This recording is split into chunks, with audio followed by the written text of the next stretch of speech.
Hey guys, welcome back to the channel. If this is your first time checking in, please click that subscribe button down below, and remember, likes go a long way to help support the channel. We have 946 miles on my new Harley-Davidson Heritage. This is the 114 model. If you've been following my channel, you know this is my first motorcycle.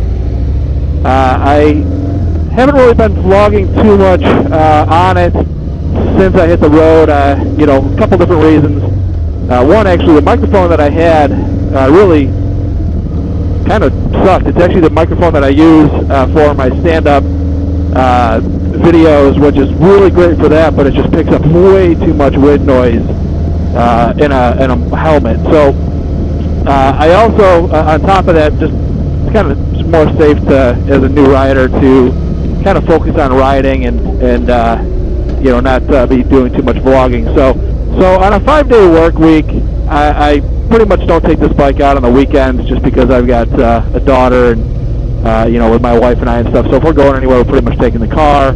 I've done a couple little trips here and there, but nothing you know, real crazy on the weekends. So basically, on a 5-day work week, I'm averaging about 40 miles a day on this bike. And you know, again, 21 days is it's been a pretty good 21 days. You know, I pretty much, the first week was real timid. I mean, as a new bike rider, you know, the highway is certainly intimidating at first.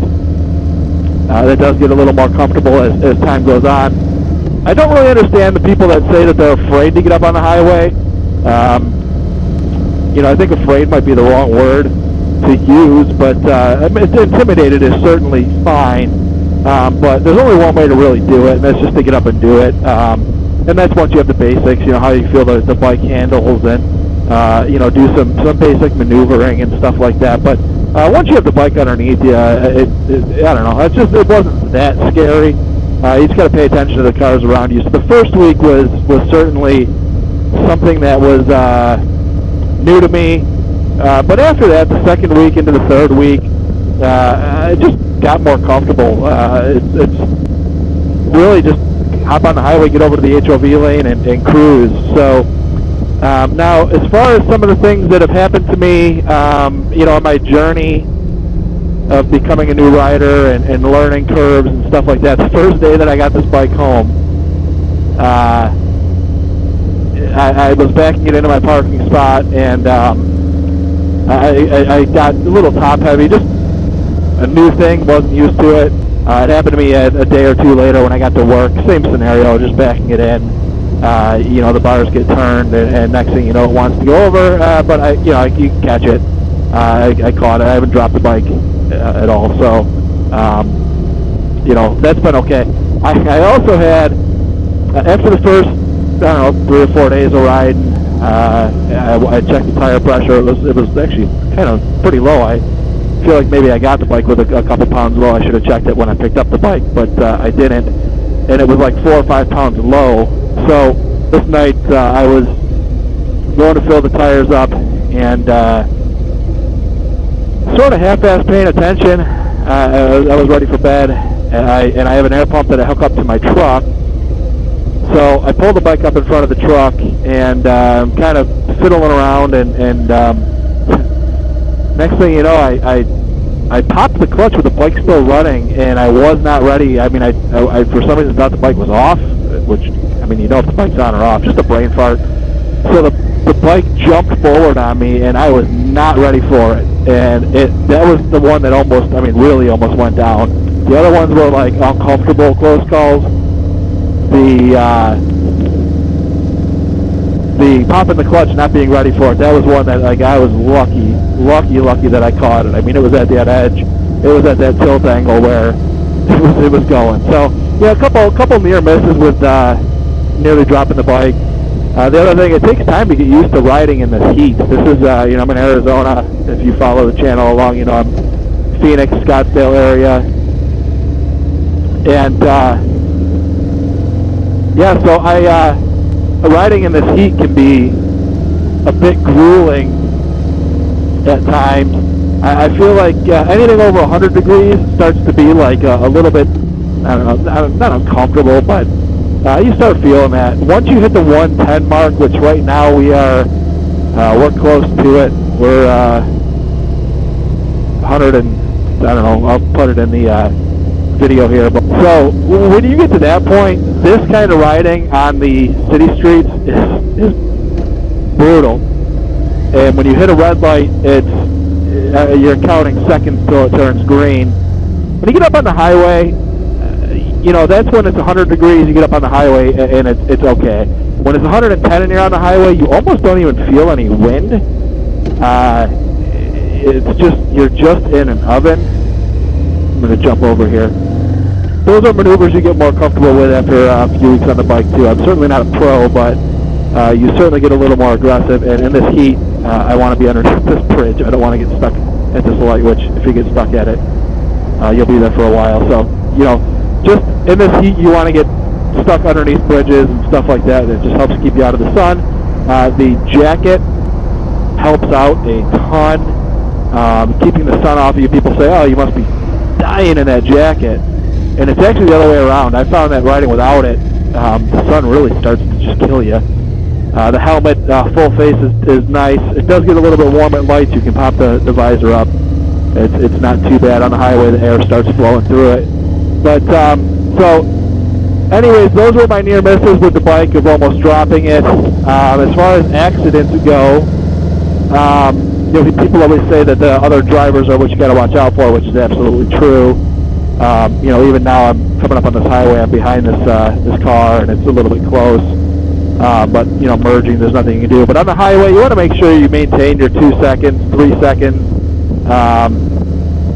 MC Ryder, I watch a lot of his videos, and I've heard him say that people say, oh, you can't keep 3 seconds, it's too close.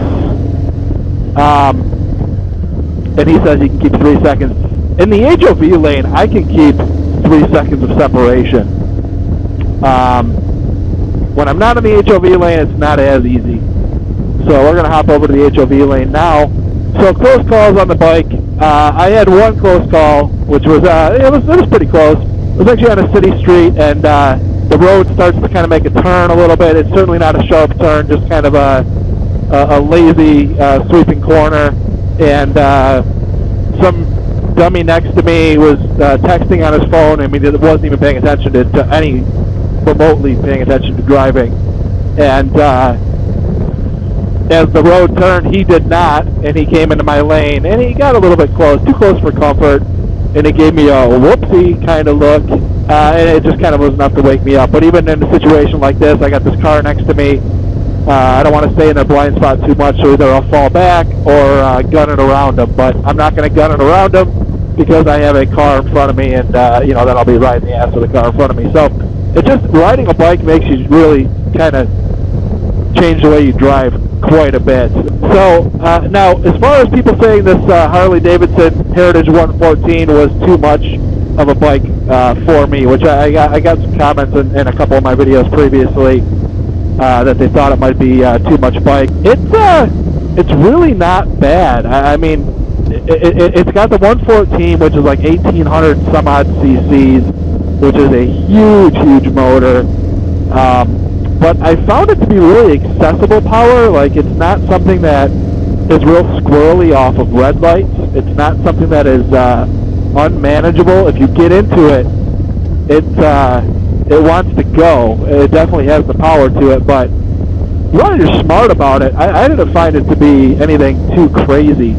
I don't know. I think this is actually the perfect bike. If you had to ask me what I think the perfect bike to start riding is, and you're like me and you're going to be going back and forth half an hour to work every day, a sport bike to me is just not comfortable enough.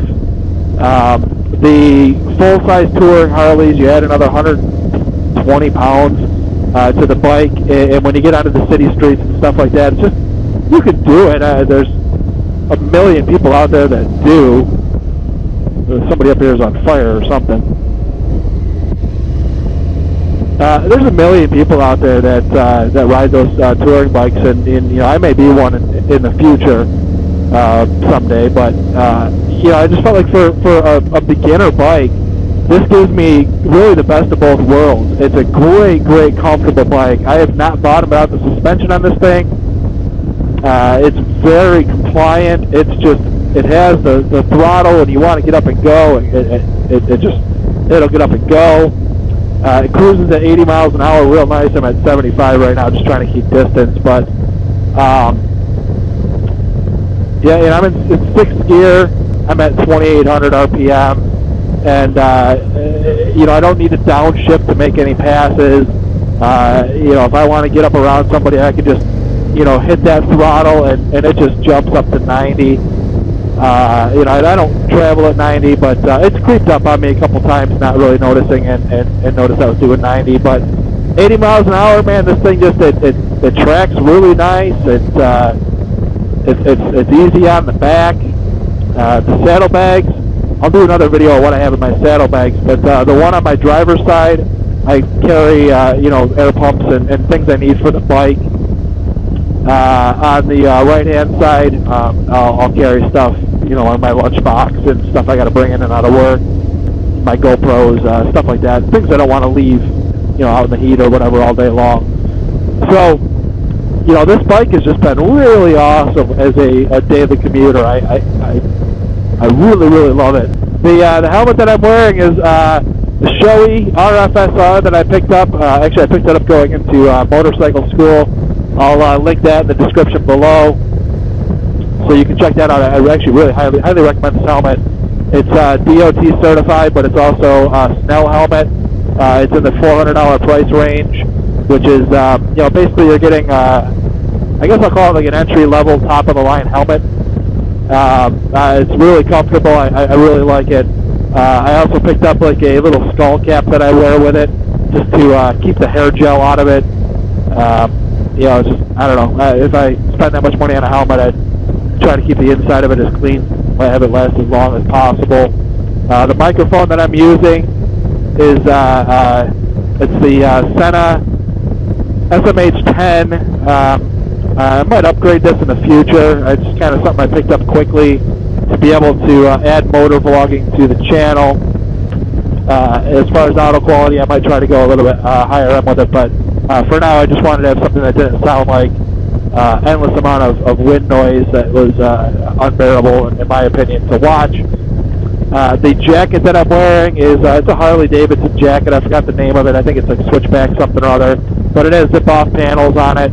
It's a mesh jacket, so the air flows right through it, but it does offer the sun protection. It also offers the armor and stuff like that. So, you know, I'll link to all that stuff. I'll do some reviews of this stuff in the future as far as like long-term type of reviews. Again, I've only got 1,000 miles under my belt right now with all this stuff, so still kind of greened everything, but you know, just trying to share with you what it is that I'm carrying.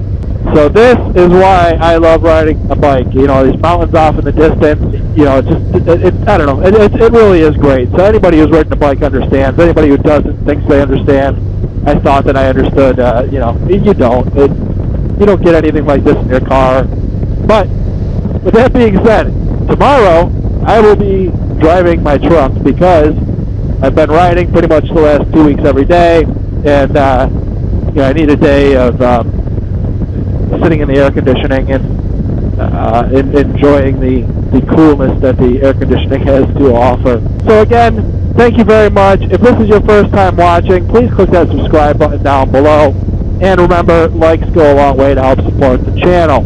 And we will see you next time.